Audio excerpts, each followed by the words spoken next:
Are you coming strapped with the Kodak Charmera or the Fujifilm Instax Pal?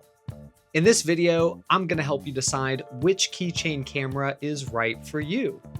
When I was a kid in the 90s, miniaturized tech was everywhere. We had small gaming consoles, small portable phones, and to me, the most exciting of all, keychain tech.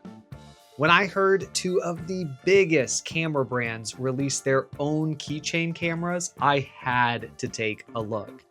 So, we're going to compare these cameras on everything from hardware to image quality. By the end of this video, you'll know the two best features of each camera. Before we get too deep, I want to do a little poll.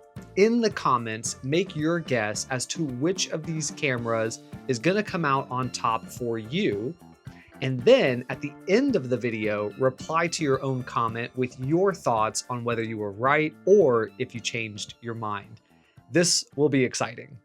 Let's start by comparing the specs. The Charmera has a teeny tiny 1.6 megapixel sensor, a full frame equivalent 35mm lens. It offers 480p video, has a micro SD card slot supporting cards up to 128 gigs, an LED light to light subjects, and the ability to both charge and transfer via the USB-C.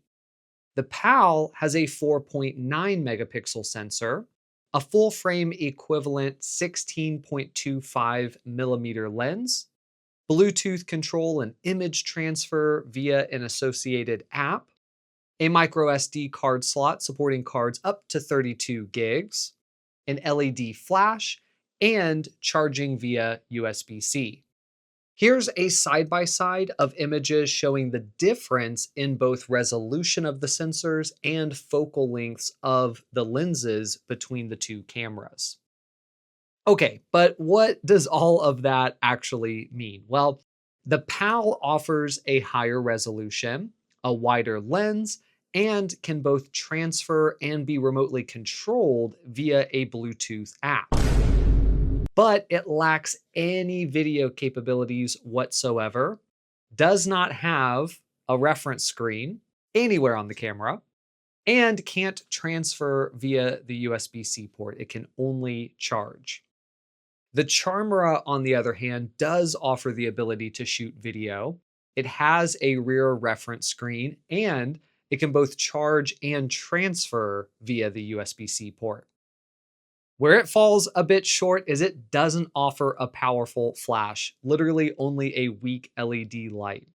There's also no Bluetooth or Wi-Fi, and obviously it also has a much lower resolution sensor. With the specs out of the way, let's take a look at some of the photos, and in Kodak's case, some of the video that you'll get from these cameras. Cue the montage. Ooh.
Hey, if you're enjoying the video, please hit the like button and don't be afraid to give the video some hype if you're watching in the first week. Thank you if you do.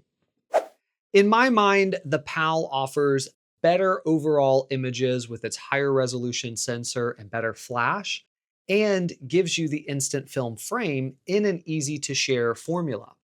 The Charmera, on the other hand, offers video functionality, which I find to be pretty charming. Now, the importance of color and dynamic range in cameras like this is debatable, but I find that the PAL is better with highlights and much more consistent with the colors. Noise isn't really great on either, but the Charmera also has a bit of pixelation in addition to the noise. So in my humble opinion, Fujifilm wins on photos hands down, and Kodak wins on video because Fujifilm doesn't have video.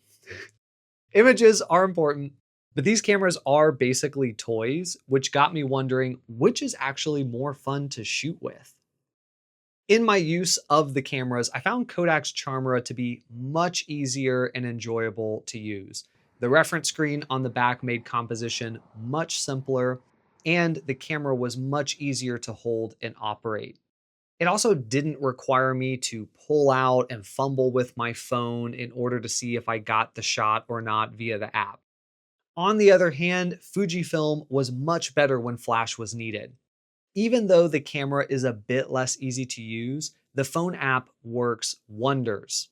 As a complete package, I enjoyed using the PAL with the smartphone app.